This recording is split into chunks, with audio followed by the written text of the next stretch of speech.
You tapping in real quick, something light, nothing major. Peace and blessings and all that. You know what I'm talking about? Hopefully everybody's Tuesday kicked off properly. And you know, your week's going according to plan. You know what I'm talking about? Nothing too crazy about this video right here. You can call it the final thoughts, the final talks, final answers, the final walk. We finna take this final lap and run through this motherfucker from bottom to top one more again. And let that be that with that. You know what I'm talking about? Let's go ahead and dive into it. And for what it's worth, we do have a new first fight of the night, as long as this lineup remains the same. And it is the latest addition to the card. Austin Bashi versus John Yanis, if I'm saying that correctly. And no money line provided as of right now. Austin Bashi, 23 years old, 5'6" with a 70-inch reach, 13-1 currently, taking on John Yanis, 9-3, 31 years old, 5'8", reach unavailable. You understand what I'm saying to you? I went back and watched what there is to watch, all that there is for me that I could see available for Yanis, and I already know all there is to need to know about the Bashi side of things. You understand what I'm saying to you? And it is what it is, man. I took C-Rod, we took C-Rod over here in the doghouse at Fresh Start Mixed Martial Arts as an underdog to take that O from Bashi. And I do expect Bashi to bounce back in spectacular fashion in this particular spot right here. Bashi's the pick. Not necessarily sure what that money line looks like, but Bashi is the pick. Now we have the young women's MMA matchup that was the first fight of the night prior to this latest addition being added to the card. Rodriguez versus Souza. And Souza's still the pick to be the one to get this one done via unanimous decision, 2 rounds to 1. Maybe it's a split. Maybe it's 3 rounds to none. Maybe she finds the finish inside 15 minutes. I wouldn't be surprised at any outcome. But I do expect Ketlin Souza to be the one to get it done in some way, shape, form, or fashion. Philippe Bones versus Rafael Estevam, if that's how you say old boy's name. Rafael Estevam is still my first leg, or was my first leg in my main parlay that's already been put in. And he's still being used as a leg in other parlays, longer parlays, that I'm going to put in throughout the week. I'm highly confident in him in this particular spot. That O's going to go. It's inevitable. I just do not believe Philippe Bones to be the individual to snatch it from him on Saturday. You know what I'm talking about? Moving on. Another fight that I want absolutely nothing to do with. It's the Black Belt Hunter versus Mr. Vicious. Adolfo Vieira versus Tresean Gore. Tresean Gore is a little bit more of a dog. He was a plus 130, if I'm not mistaken. Earlier, he's a plus 180 now. I'm still on the side of Tresean Gore.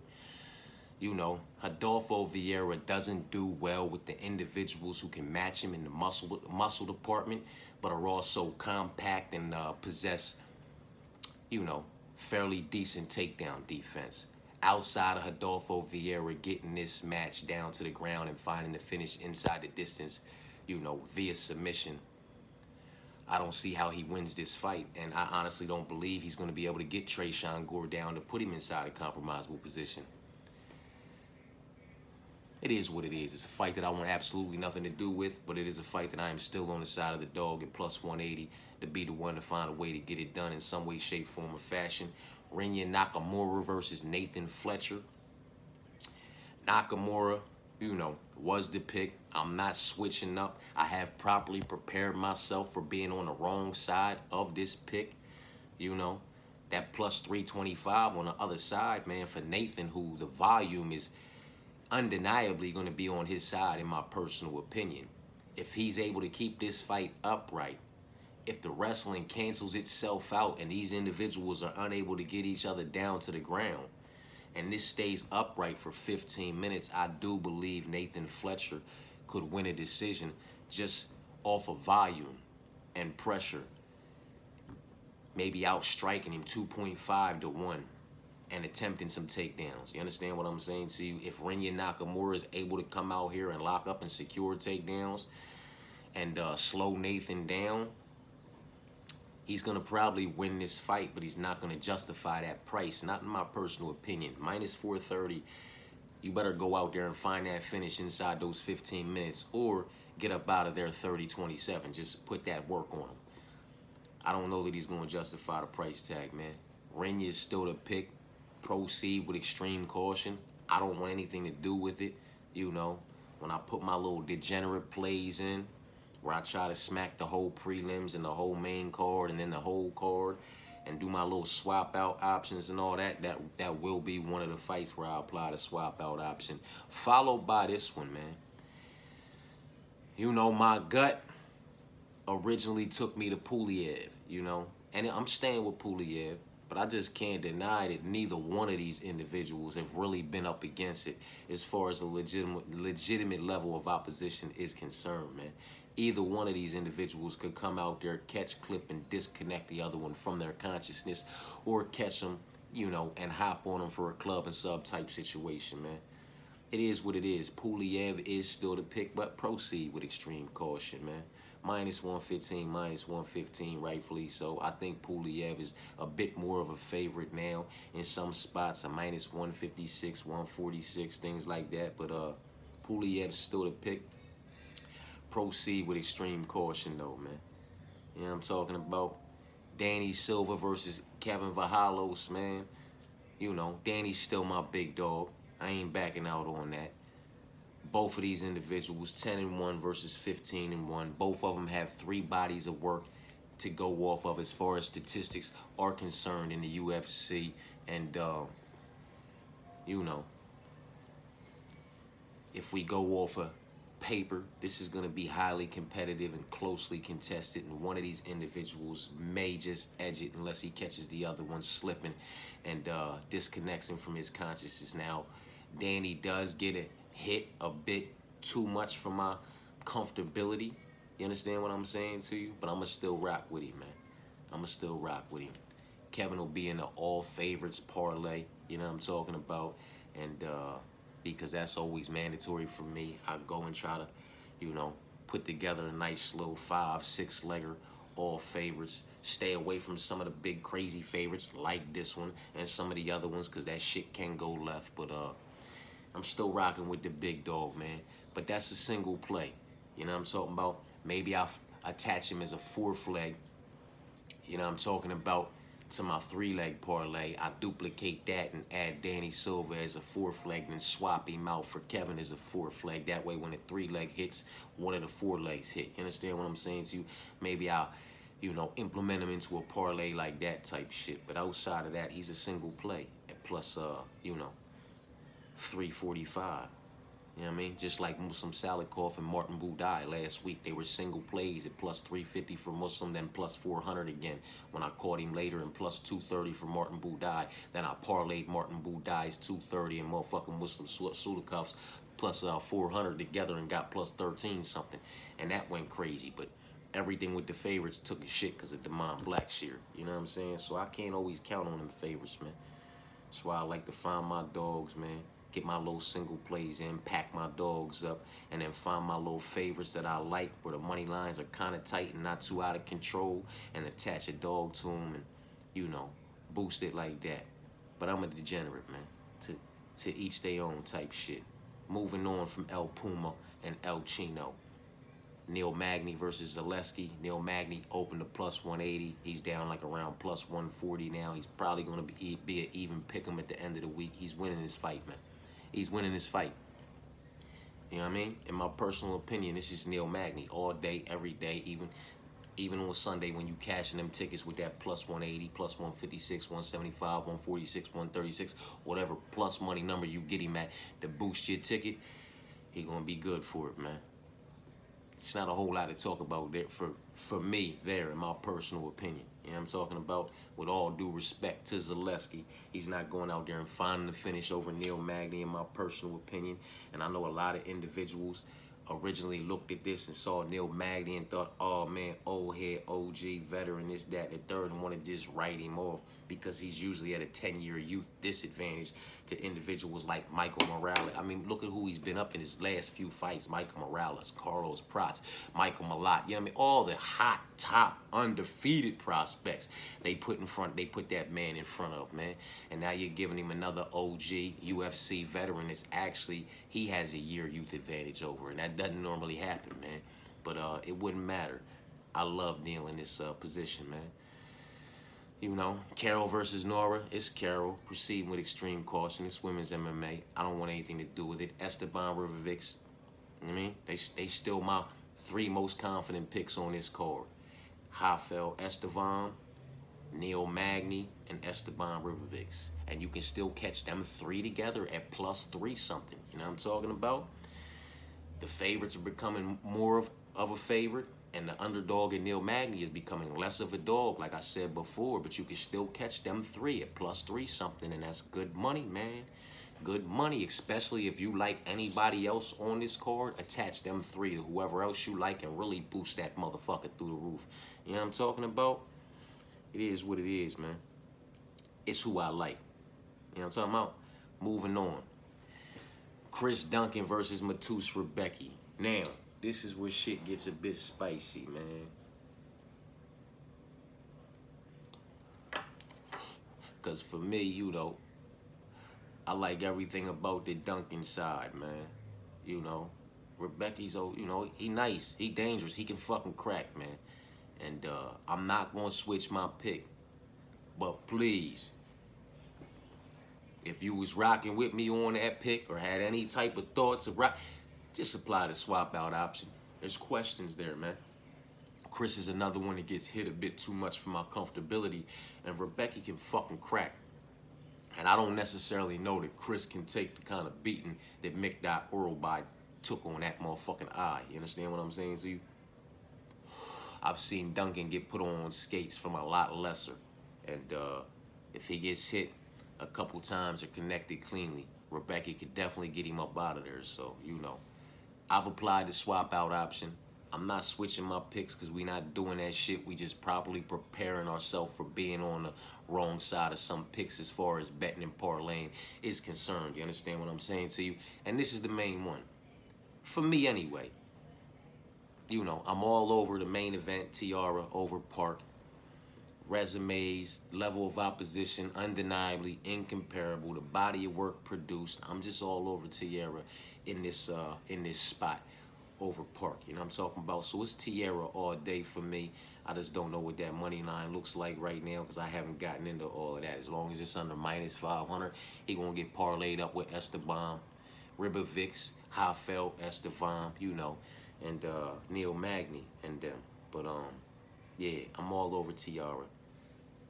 Rebecki and Duncan, that's a swap out option. Needs to be applied. I'm not switching my picks because we're not doing that shit, but we are properly preparing ourselves for being on the wrong side of it when it comes to betting and parlaying. So whatever parlay I apply, Chris Duncan as a parlay leg, I will duplicate that parlay, swap out Duncan and apply Rebecki so that regardless, as long as the other legs hit, one of those is going to hit as well. Like I said, I'm all over Esteban. I could care less about the Carol and Nora fight, but Carol's still the pick. I'm all over Neil Magny. Get him while you can still catch him at plus money, in my personal opinion. You know what I'm talking about? Danny's my big dog play. If I do attach him to a parlay as a leg to boost my parlay, I will swap him out, duplicate that ticket, and apply Kevin so that one of those tickets hit as long as the other legs hit. You understand what I'm saying to you? Puliev is still the pick, but I'm terrified of that fucking pick. You know what I'm talking about? I don't want anything to do with the fight anyway. Rainier's the pick, but proceed with extreme caution. I'm terrified of that one as well. Trayshawn Gore's still the pick at a dog price. Why not? But I don't want anything to do with that fight. And like I said, Rafael Esteban, I'm all over that. Souza, you know, I'm quite confident in her as a dog in the female fight, but I don't want anything to do with it. And Bashi, depending on what his line is looking like, my big parlay will probably be, you know, include some motherfuckers that I don't necessarily like to include, but it's okay because my main parlay, I locked up with Rafael Esteban Ribovics, and Neil Magny. I locked that up, and then I attached a couple. I duplicated that already and did a couple motherfucking different little four-leggers with swap out options. You know what I'm talking about? So when I do this big one here, it's gonna have the first fight of the night and it's gonna have the last fight of the night. Certain shit, and you know, a UFC debut or things that I like to stay away from my main, but I will fuck with if we talking about a degenerate little haymaker or Hail Mary. You know what I'm saying? And my long parlay, not necessarily sure what that number's gonna come to right now because I don't have that. Matter of fact, you know what? Let's see if they made these motherfuckers. While I'm sitting here real quick, let's see if they made these motherfuckers available. You know what I'm talking about? I'm sitting here talking about I don't know something. Well, let's go fucking find out then, Chris. You know what I'm talking about? Stop running your fucking yap and go find out, scrap. Let's check on that. Let's check on that. UFC, where we at with it? Where we at with it? Wow. Anything yet? Yeah, we got it. Okay, so we got Tat at minus 340. Okay. Rafael, he's at 500. Shoo. We don't have Bashi available, right? So when I give you this, it's not gonna have whatever money line Bashi's at, cause I'm on FanDuel right now. So he might be available somewhere else by Rafael minus 500.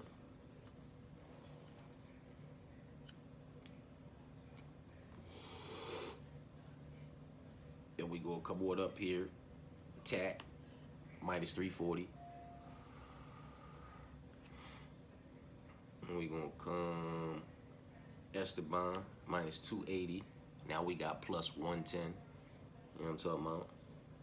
Neil Magny at plus 154 now. But now we got plus 435 for 4 legs. Three favorites, significantly so, and one ever so slight dog. You understand what I'm saying to you? That's 4 legs at plus 435.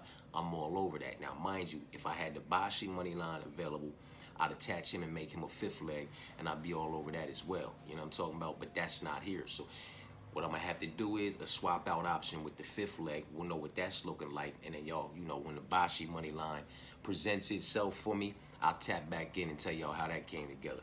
But Esteban, Rafael Esteban, this is from the biggest favorite on down. That's just how I put my parlays together. Rafael Esteban, 500. Tat, minus 340. Esteban Ribovics, minus 280. Neil, plus 154. Now we at plus 435 for 5 legs. Now, if I attach Matus as a 5th leg, 5 legs at plus 673, I'm gonna put something on that. Swap out Matus for Chris and his 5 legs at plus 1356, and I'll put something a little bit lighter on that. You understand what I'm saying to you? But 4 legs at plus 435 that I am highly confident in, that I myself am gonna go out and drop something on. Probably a yard, probably $25 a leg, $25 a man. Just roll the dice like that, put $100 on that motherfucker, get the 435 plus my yard back type shit. You know what I'm talking about? But Rafael Esteban, Tatsuro Taira, Esteban Ribovics, and motherfucking Neil Magny, man. That dog going bark. I'm trying to fucking tell you.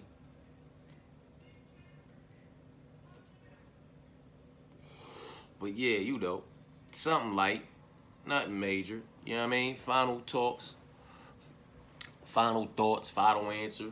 We took that final walk, that final lap. We ran through this motherfucker from bottom to top. One more again.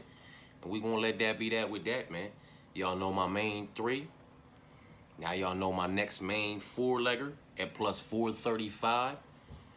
Whatever Bashi's money line is, I'm gonna toss that in there for 5 legs. I'm expecting him to be a favorite, significantly so.